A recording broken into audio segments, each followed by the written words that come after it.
This is the AP Stats Chapter 2 Lesson 1 homework video. So we looked at how to describe data sets overall and looked at where data was by chopping it into quartiles. So now we're going to look at other ways to describe a data point compared to the rest of its distribution. So this could be used to describe how much better of a home run hitter was Barry Bonds than anybody else. Was there anybody else that was better in one given season than him compared to the rest of the people that that player played with? Another way to think about it, it's a way to compare somebody to the class they're with. So if you compared everybody who took the ACT to the people who took it this year, since the test has changed, rather than trying to compare old scores with new scores, we could compare their percentiles or z-scores that we'll look at to see how much better somebody scored than the rest of the people who took that same test. So that way you'd be comparing them on the same test, not across different tests where other variables like the difficulty of the test may have changed. So think about how we can compare data relative to its distribution, specifically a data point. So we looked at percentiles. You've heard these all your life when you go to the doctor. It's the percent of values that are less than a specific value. So when you find out that you're in the 45th percentile for height, that means you're taller than 45% of other boys or girls the same age. Recall that quartile 1 is the 25th percentile, so that means 25% of data is less than it. Our median is the 50th percentile. Q3 is the 75th percentile. If you're the first, the smallest value, the minimum in a data set would be the 0th percentile, because zero data is smaller than it. Now, one way we can graph values is we can use the value of x. So let's say you were 110 pounds, and that puts you in the 45th percentile. Then the value on the x-axis would be 110, and then on the y-axis we'd go up to 0.45 or 45% on a cumulative relative frequency graph. So down here we have a cumulative relative frequency graph where the values are here, and if I went up to a certain value like 16, I would go straight up, see where the corresponding y point is. So that means this value of 16 is approximately in a little over the 40th percentile, it looks like when I go to the left. So the value is here, the percentile is here. In this area that's completely flat, that means no data exists because the percentile here is exactly the same as here. Where it's very steep, we have the most of our data because the percentile is plotted here for every value.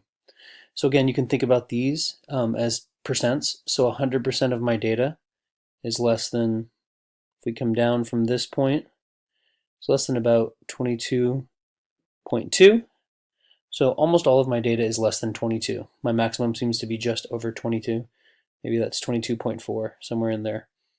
That's a cumulative relative frequency. You can think about 0.2 as being 20%, the 20th percentile, 0.4 as being 40%, 40th percent. So that means here at 14, about 18% of observations, just under 0.2 or 20%.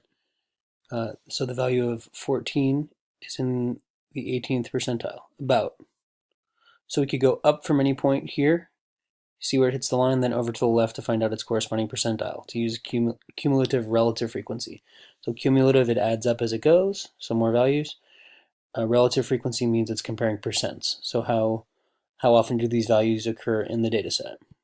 Now another important calculation we'll use throughout the year is a z-score, or a standardized score. This shows how far a value is above the mean. So here you have the individual value minus the mean over the standard deviation.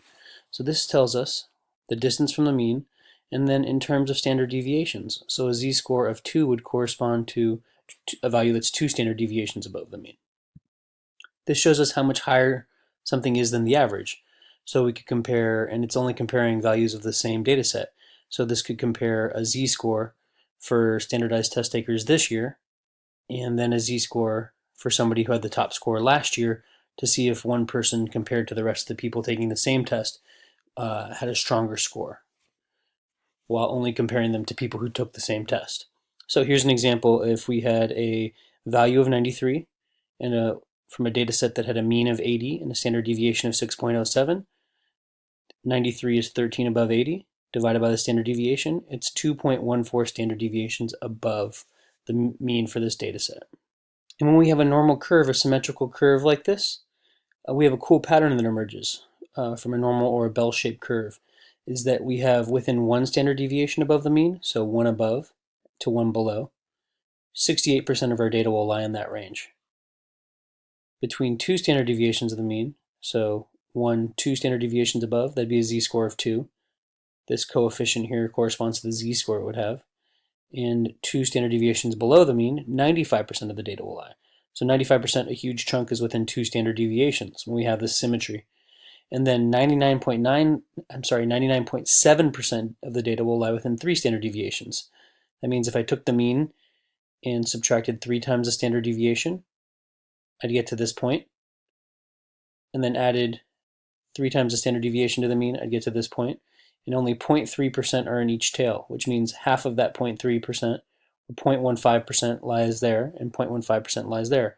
So it'd be very rare to get z-scores this high or this low. That's a way to say that this value is much higher than the rest of the data.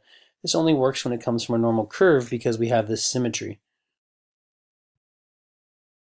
So again, a z-score is the value minus the mean over the standard deviation. So that means you'd be adding 1 standard deviation to the mean. That'd be a z-score of 1. Halfway in between these two would be a z-score of 1.5. So a positive value indicates above the mean, and negative value for a z-score indicates below the mean.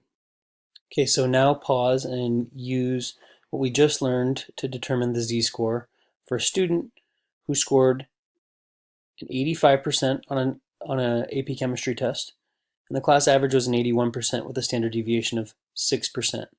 What is her standardized score, or z-score? We call it a standardized score because it tells us the number of standard deviations from the mean it is. So pause right now, answer A, B, C, D, or E after you work this out. You may want to go back and look at that formula for a z-score, the value minus the mean over standard deviation. One other thing that can happen with our data set is we can transform an entire data set. This could happen when, for example, we want to change from inches to centimeters. All of our values are in inches. Well, we know that there's 2.54 centimeters per inch. We'd have to multiply every single value by 2.54. So that would be multiplying every value. What that's going to do, it's going to affect bigger values more than smaller values. So the spread, it's going to be more spread out. Just looking at 2.5 times 10 is 25, whereas 2.5 times 1 is 2.5. So the difference between 10 and 1 was 9. We multiply both values by 2.5. Now all of a sudden the difference is 22.5. So it's more spread out. If we multiplied by a number less than 1, which is the same as dividing by a number bigger than 1, then we'd have a smaller spread. You can also picture the median and the average being multiplied by that value.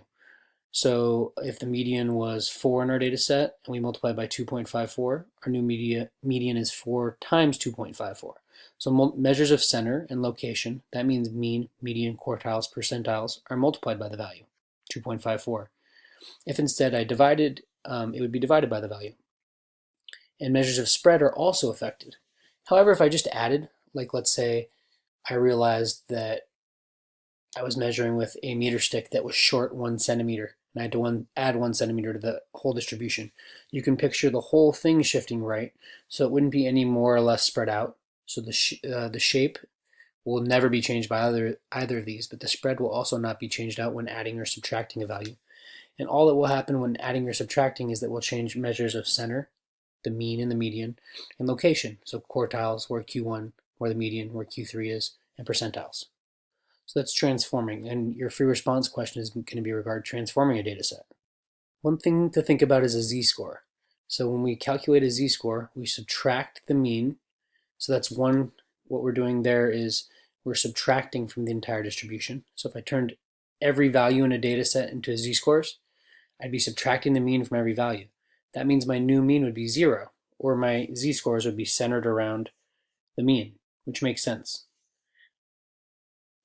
Now, dividing by the standard deviation, that's going back to multiplying or dividing will change both the center and the spread. So now our new measure of spread, we're dividing by the standard deviation. So because we subtract the mean from every value and then divide by the standard deviation, we're going through 2 transformations, meaning we subtracted the mean. So that means the new mean is mean minus itself, or 0. And then we divide by the standard deviation. So the new value of our standard deviation is divided by itself, or equals 1. So z-scores always have a mean of 0 and a standard deviation of 1 for that reason. So here's your free response on transformations. There's a math teacher with 10 question test. The mean was 7.85 and the median was 8. The standard deviation of the test was 1.13. The IQR was 2. She finds out that one question was written incorrectly, and decided to add 1 point to everyone's test. So everybody gets 1 point. So think about what kind of transformation that is. She then turned the scores into percentages by multiplying them by 10. What are the new mean, mu, median, and standard deviation in IQR of the distribution of test scores after she added a point and then turned them into percentages by multiplying by 10? So write a sentence explaining how the center and spread were changed by each of those two transformations, adding 1 and multiplying by 10. Pause now and answer the free response before watching the last 30 seconds of the video. So we've looked at how to plot our data. We always want to be able to use an objective measure and an objective way of displaying our data. Dot plots, stem plots, histograms are the main ways we've looked at. We're going to look at a density curve now. If we pictured a histogram with the bin size getting smaller and smaller and smaller until it became a smooth curve, that would be a histogram. Or like when I took the dot plots in class and made them all into a curve. That's what we're talking about with a density curve. So picture all the density curve, 100% of observations. So you say the area under it's 100% under that curve, or one whole. So you can picture right here just drawing a smooth curve that kind of chops off the corners there, and that's more or less what my density curve would look like for this histogram. So 100% of my observations are under that curve, and it has to lie entirely above the x-axis. It can't go negative because we can't have negative percent of observations. So the two qualities you need to know is they're always on or above the horizontal axis, the x-axis, and they always have an area of exactly 1 underneath. And those are two key traits of a density curve. So a density curve also describes the overall pattern, so we can use the same things in terms of SOCs to describe it: shape, outlier, center, and spread, with the tail being what we're looking at when we have outliers. The median is the equal areas point, so it divides my curve into 50% of the area of the curve on the left, 50% on the right, and the mean is the balance point if we're made of solid material. We've gone over that in the first chapter. In a symmetric curve, like our normal curve there, they're both right in the middle, so the mean and the median are equal. Remember, the mean of a skewed distribution is pulled towards that tail. So skewed right, that's a tail right, that skews or increases the mean greater than the median. Skewed left, that tail left skews the mean left or smaller.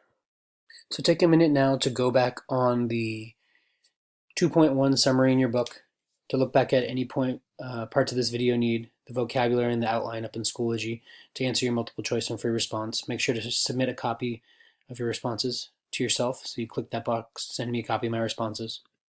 And finally, this visual will be a big help, and drawing normal curves to talk about an area of the curve that we're looking at is going to be really essential as we go through this to make sure you're doing things the right way as you get a hang of z-scores. So know this normal curve and the 68, 95, 99.7 rule for values within 1, 2, and 3 standard deviations of the mean.